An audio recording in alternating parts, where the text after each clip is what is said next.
اور علاقے کے جو لوگ ہیں وہ اس بات کے اوپر اتفاق کریں، ہمارے چرچ کے اندر تقریباً ہر گاؤں کے اندر کمیٹیاں بنی ہوئی ہیں، وہ ایسے لوگوں کے بارے میں سخت فیصلہ کریں۔ لیکن ہمارے پاکستان کے اندر وہ الٹی گنگا بہتی ہے، لوگ وہ کیا کرتے ہیں کہ میں اس لیے ان معاملات کے اندر بولتا ہی نہیں، میں کہتا ہوں بس ٹھیک ہے، تم فرعون کے ساتھ خوش ہو تو بس ٹھیک ہے، بات ہی ختم ہو جاتی ہے۔ اب دیکھیں نا، ہم کہتے ہیں نا، دیکھیں نا، یہ مساجد کے اندر ہوتا ہے، اس قسم کے معاملات ہوتے ہیں، مدارس کے اندر تو کہتے ہیں یونیورسٹی کے اندر ہوتا ہے، کہتے ہیں سکولوں کے اندر بھی ہوتا ہے، وہاں پر تو آپ بولتے نہیں، کالجوں کے اندر ہوتا ہے، وہاں پر تو آپ بولتے نہیں۔ دیکھیں وہ جو تعلیمی ادارے ہیں، آپ اس بات کو سمجھنے کی کوشش کریں، وہ جو تعلیمی ادارے ہیں ان کا تقدس مسجد یا مدرسے کی طرح نہیں ہے۔ مسجد یا مدرسہ کا جو تقدس ہوتا ہے لوگوں کی نگاہ کے اندر، اور واقعی یہ بھی اللہ تعالیٰ نے رکھا ہے، اس کا بہت تقدس ہوتا ہے۔ تو یہاں پر اس قسم کی جو بات ہوتی ہے تو دنیا ورطہ حیرت کے اندر پڑ جاتی ہے کہ یہاں پر ہم اپنے بچوں کو چھوڑتے ہیں دین کے لیے، دین سکھانے کے لیے، اعلیٰ اخلاق سکھانے کے لیے، اور یہ لوگ کرتے کیا ہیں؟ ان کو تو ہم اپنا پیشوا سمجھتے ہیں، ان کو اپنا رہنما سمجھتے ہیں، جبکہ باقی جو تعلیمی ادارے جن کے اندر نیچر پڑھائی جاتی ہے، سائنس پڑھائی جاتی ہے، ٹیکنالوجی معیشت پڑھائی جاتی ہے، وہاں پر اس قسم کا تقدس لوگوں کا خیال نہیں ہوتا ہے۔ تو وہ تو گناہ ہے ہر صورت کے اندر، کالج کے اندر ہو، یونیورسٹی کے اندر ہو، سکول کے اندر ہو، گناہ تو گناہ ہے، لیکن جب اس کا تعلق مسجد کے ساتھ، مدرسے کے ساتھ ہو جاتا ہے تو اس کی سنگینی کے اندر اور بھی اضافہ ہو جاتا ہے۔ دوسری بات آپ یہ یاد رکھیں کہ ہر شخص اپنے جرم کی سزا اپنے جرم کی سزا پائے گا۔ اللہ تعالیٰ، حضور نبی پاک صلی اللہ تعالیٰ علیہ وآلہ وسلم، جامع سنن نسائی کی روایت ہے نا کہ باپ کو بیٹے کے جرم کے اندر نہیں پکڑا جائے گا، باپ کو بیٹے کے جرم کے اندر نہیں پکڑا جائے گا، بیٹے کو باپ کے جرم کے اندر نہیں پکڑا جائے گا۔ تو اس طرح نہ دیکھیں نا، اگر پھر کیا یہ آپ جواز کی سند اس کو دینے لگے ہیں؟ یعنی اگر وہ ہوتا ہے تو اس کا مطلب ہے ادھر یونیورسٹی کے اندر، کالج کے اندر ہوتا ہے تو یہاں پر بھی ہونا چاہیے۔ یہ بات تو بالکل غلط ہے، بالکل غلط ہے۔ تو میرے نزدیک اس کا حال یہی ہے کہ ایسے لوگوں کو کڑی سزا ملنی چاہیے، ایسے لوگوں کو پھانسی کے پھندے کے اوپر چڑھنا چاہیے۔ چند لوگوں کو دیکھیں آپ پھانسی کے اوپر چڑھا دیں، آپ دیکھیں کہ جرائم خود بہت کم ہو جائیں گے۔ اور عدالتی جو سسٹم ہے، اس عدالتی سسٹم کو بالکل دریا برد ہونا چاہیے۔ میں پہلے بھی کہہ چکا ہوں، اب بھی کہتا ہوں، لوگ دائیں بائیں ہو جاتے ہیں، مرضی کا فیصلہ آتا ہے تو عدالت کے حق میں نعرے لگاتے ہیں، اور مخالف آتا ہے تو کہتے ہیں عدالت، عدلیہ حیثیت۔ ہم شروع سے عدلیہ کے اوپر ہم اعتبار نہیں کرتے، کبھی بھی عدلیہ کے اوپر ہمیں بالکل اعتبار نہیں ہے۔ وہ جو ایک امریکی اخبار نے لکھا تھا، رچ آف بچ، بس ہمارا اس کے اوپر پکا نظریہ ہے، ہم اس کے اوپر پکے ہیں، ہم ان کو یہی سمجھتے ہیں یہ امیر لوگوں کی لونڈی ہے، نوکرانی ہے، کہ ہزاروں کیس پینڈنگ کے اندر پڑے ہوئے ہیں، ختم نبوت کے کیس پڑے ہوئے، باقی جرائم کے کیس پڑے ہوئے، ان کو پرواہ ہی نہیں ہوتی، اور اس قسم کے معاملات ہوتے ہیں، کسی کے اوپر نیچے کرنا ہوتا ہے تو رات 12 بجے بھی یہ لوگ عدالتیں لگا دیتے ہیں۔ ہمیں تو بالکل اس سسٹم کے اوپر یقین نہیں۔ تو میری ساری گفتگو کا خلاصہ پتہ ہے کہ ساری میری گفتگو کا خلاصہ یہ کہ یہ جو جرائم بڑھتے ہیں معاشرے کے اندر، اس کا جو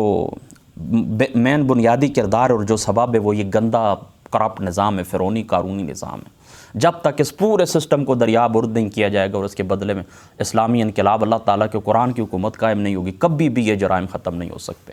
بہرحال احتیاطی تدابیر ضرور کرنی چاہیے۔ احتیاطی تدابیر میں آپ کو یہ بتاتا ہوں، والدین کے لیے میری یہی درخواست ہے، سب سے پہلے تو دیکھیں آپ اس طرح کریں کہ جو آپ کے بچے ہیں نا تو ان کو دور نہ بھیجیں پڑھنے کے لیے دور نہ بھیجیں۔ یعنی دیکھیں نا، آپ مردان سے صوبہ سرات سے یہاں پر کوئی پڑھنے کے لیے آئے نہیں، اپنے محلے کے اندر تعلیم حاصل کرے۔ ہر گلی گلی کے اندر مدرسے موجود ہیں، اکیڈمی موجود ہیں، انسٹیٹیوٹ موجود ہیں، وہاں پر جائیں پڑھیں۔ یہ کیا ہوا اتنا دور آپ بھیج دیتے ہیں بچوں کو؟ نوجوان کچے بچے ہوتے ہیں، پھر وہ مدارس کے اندر رہتے ہیں، پھر ظاہری سی بات خرابیاں تو آتی ہیں، اس میں تو کوئی شک شبے کی گنجائش نہیں ہے۔ بہرحال میں بولتے اس لیے نہیں ہوں کہ لوگ ڈیفائن کر رہے تھے، کہتے ہیں ہے جی پردہ ڈالنے کی، اور دوسروں کی وہ میں پہلے بھی آپ کو بتا چکا ہوں کہ دوسرے یونیورسٹی کے اندر کوئی واقعات ہوتے ہیں تو ان کو جواب میں نے کہتا ہوں چلو ٹھیک ہے، تم خوش ہوتے رہے، تمہاری اولاد ہے، ہمیں کیا ہے، تمہاری اولاد ہے، ٹھیک ہے، تم خوش ہو تو خوش ہو، ہم کیا کریں۔ تو اپنے بچوں کو سب سے پہلے میں آپ کو کیا بتاتا ہوں، دور پڑھنے کے لیے نہ بھیجیں۔ بچوں کو اگر قرآن پاک پڑھانا ہی ہے خواہ مخواہ، تو اس کا ظاہری سی بات ہے کہ آپ تعلیم تو دینی ہے بچوں کو، آپ اس طرح تو نہیں ہو سکتا کہ نہ دیں۔ آپ اس طرح کریں کہ جو آپ کی بیٹھک ہے نا گھر کی، اس بیٹھک کے اندر، گھر کے اندر ٹیوٹر کا انتظام کریں، وہ آئے، اپنے بچوں کو آپ سامنے دیکھیں، آدھا گھنٹہ آپ پڑھائے، 2 گھنٹے پڑھائے، 1 گھنٹہ پڑھائے، اس کی آپ اس کو اجرت دیتے ہیں، بس پڑھائے اور چلا جائے، بس بات ختم۔ تیسرا آپ اس طرح کریں، یہ بھی میں آپ کو بتاتا ہوں کہ بچوں کا آپ خود خیال رکھیں۔ دیکھیں نا، 1 گھنٹہ ہوتا ہے نا مسجد میں، وہ قاری صاحب کے پاس پڑھتے ہیں، 1 گھنٹہ ہوتا ہے، نصف گھنٹہ ہوتا ہے، آپ بچے کے پاس کھڑے ہوں، میں نے بہت سوچ سمجھ کے دیکھیں نا، یہ جو میری تبلیغ کا طریقہ ہے، میں نے اس طرح، اللہ پاک کا فضل ہے، میں مطلب دستور المبتدی جو بنیادی کتاب ہوتی ہے نا، اس سے لے کر بخاری شریف تک میں تمام اسباق پڑھا سکتا ہوں اللہ پاک کے فضل و کرم سے۔ لیکن آپ کو پتہ ہے میں نے یہ طریقہ اختیار نہیں کیا، میں کر سکتا تھا لیکن میں نے نہیں کیا ہے۔ بہت سوچ سمجھا میں نے، بڑی گہری نگاہ رکھی ہے ان سارے معاملات کے اوپر، بہت گہری نگاہ الحمدللہ تعالیٰ میں نے رکھی ہے، اور ڈر بھی لگتا ہے۔ اللہ تعالیٰ کی ذات اقدس کو خوف بھی ہے۔ دشمن ظاہری سی بات ہے وہ بھی طرح طرح کے حربے استعمال کرتا ہے، اور پھر اس قسم کے جو واقعات ہوتے ہیں تو پھر ظاہری سی بات ہے کہ بات تو سب کے اوپر آتی ہے، تربیت تو سب کی اسی طرح ہے۔ پھر تربیت کے اوپر بات آتی ہے نا کہ فلاں کی تربیت دیکھیں نا، یہ مدارس ان سے لوگ کیا ایکسپیکٹ کرتے ہیں، یہی کہ یہ میں اخلاق سکھائیں گے، دین سکھائیں گے، اور بات پھر اس قسم کی آئے تو ظاہری سی بات ہے لوگوں دور تو ہوتے ہیں لوگ۔ میری بات آپ سمجھیں نا، تو میں کیا کہتا ہوں، بچوں کو گھر کے اندر پڑھائیں، ٹیوٹر کو بلا لیں، گھر کے اندر بچوں کو پڑھائیں، اور دوسری بات ہے مدرسے کے اندر بھی اگر جاتے ہیں تو والدین خود خیال رکھیں، چھوڑنے کے لیے بھی جائیں، لانے کے لیے بھی، یہ ذمہ داری ہونی چاہیے۔ دیکھیں نا دن کے اندر آپ اوپن بیٹھے ہوئے ہیں نا، بچے بیٹھے ہوئے ہیں تو سامنے اب کلاس لگی ہوئی ہے، کیمرے اوپر مدرسے کے اندر لگے ہوں، تو وہاں پر تو ظاہری سی بات ہے کہ بہت کم چانسز ہوتے ہیں۔ دیکھیں جو گناہ کرنے والے ہوتے ہیں تو وہ میں آپ کو کہتا ہوں کہ بس معمولی سا بھی وہ پردہ دیکھتے ہیں تو وہ اس کے اندر بھی کر لیتے ہیں، معمولی سا میں کہتا ہوں دروازہ بند کرتے وقت بھی وہ اگر کرنا چاہیں تو وہ تھوڑی سی دیر میں وہ اپنا منہ کالا کر ہی لیتے ہیں۔ لیکن جو احتیاطی تدابیر ہے وہ ہمیں اپنانی چاہیے، باقی اللہ تعالیٰ کی ذات اقدس کے اوپر چھوڑا جاتا ہے۔ گھروں کے اندر بھی ہو جاتا ہے، اس طرح کے معاملات ہو جاتے ہیں کہ نہیں ہو جاتے۔ جن بیویوں نے اپنے حامدوں کے ساتھ خیانت کرنی ہوتی ہے وہ 10 منٹ کے لیے دکان تک جاتے ہیں، وہ پیچھے جو کچھ انہوں نے کرنا ہوتا ہے وہ کر لیتے ہیں۔ اسی طرح بیرون ملک خاوند جاتے ہیں کمانے کے لیے کہ میرے بچے پڑھ جائیں، پیچھے معاملات اور ہو جاتے ہیں۔ مطلب جس نے کرنا ہے، جس کے دل کے اندر خوف خدا نہیں ہے، انہوں نے کرنا ہی کرنا ہے۔ تو ایک تو تعلیم کو عام کرنا چاہیے، جو جرائم ان کی سنگینی کو بھی بیان کرنا چاہیے، ان کے جو نقصانات ہیں معاشرے کے اوپر جو برے اثرات مرتب ہوتے ہیں ان کو بھی بیان کرنا چاہیے، اور ساتھ احتیاطی تدابیر بھی کرنی چاہیے کہ اپنے بچوں کو گھر کے پاس پڑھائیں۔ پھر اگر سکول جاتے ہیں، کالج جاتے ہیں، آپ خود خیال رکھیں، مدرسے کے اندر جاتے ہیں خود خیال رکھیں،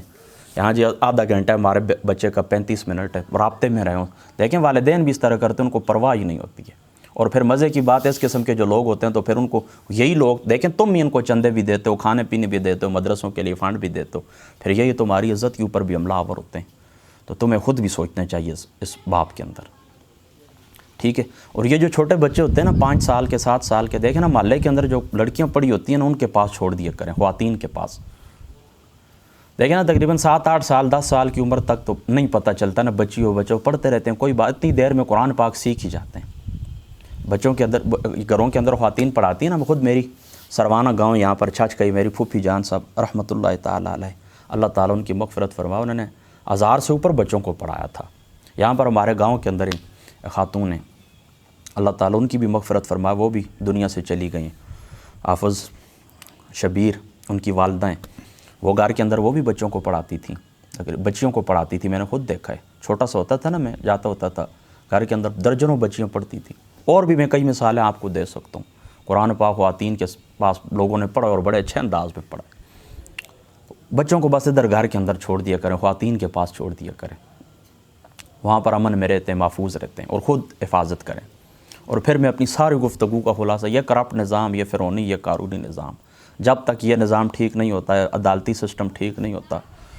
جرائم کی سزا نہیں ملتی، اس وقت تک یہ معاملات ہوتے رہیں گے۔ بہرحال ان لوگوں کا بائیکاٹ کریں، ان لوگوں کے ساتھ جس وقت آپ جان لیں سخت کارروائی کریں، کسی قسم کا ان لوگوں کے ساتھ تعاون نہ کریں، یہ پھر اپنی موت آپ مار جاتے ہیں۔ کمیٹیاں جو رکھتی ہیں، کوئی حافظ ہے، کوئی عالم دین ہے، کوئی کچھ بھی ہے، کہاں سے بھی وہ آتا ہے، اس کا پورا بایو ڈیٹا معلوم ہونا چاہیے، یہ شادی شدہ ہے، ان میرڈ ہے، کیا ہے یہ، اس کی کتنی اولادیں، پیچھے یہ کیا کرتا ہے۔ ہم تو پہلے بھی کئی دفعہ لوگوں کو بتا چکے کہ دیکھیں ان کے اوپر نظر رکھیں، جو دین کا لباس اوڑھ کر آ جاتے ہیں اور دین کے نام کے اوپر مدارس مساجد کے اندر دہشت گردی اور اس قسم کے معاملات کرتے ہیں، ان کا آپ خیال رکھیں۔ لیکن وہ خود ڈوبنے کے لیے تیار ہے، میں آپ کو پہلے بھی بتا چکا، ان معاملات کے اندر میں بولنا چاہتا تھا لیکن وہ خود کہتے ہیں کہ ہم ڈوبنے کے لیے تیار ہیں، تو میں کیا کروں۔ اور مزے کی بات ہے ان سے لوگ ڈرتے بھی ہیں۔ وہ پیچھے بھی جو لڑکا تھا وہ کہتا تھا نا کہ اس مفتی صاحب، وہ جو